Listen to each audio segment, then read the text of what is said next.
everyone. Here is YiLuProxy's channel. The video shows YiLuProxy global network setting. First of all, set up YiLuProxy settings as shown video. Select YiLu portable proxy engine in the first and fourth proxy rules. Then click Save. Then right-click an IP and connect. You can see the proxy IP information on the top left.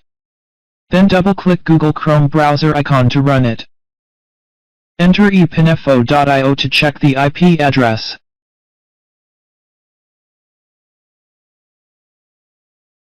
The IP is the same as the IP connected in YiLuProxy. Then double-click Microsoft Edge browser icon to run it. The IP is also the same as the IP connected in YiLuProxy. Then double-click Firefox browser icon to run it.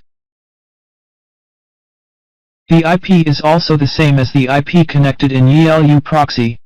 By using the global network setting, all applications use the proxy network. Okay. Thanks for watching and subscribing.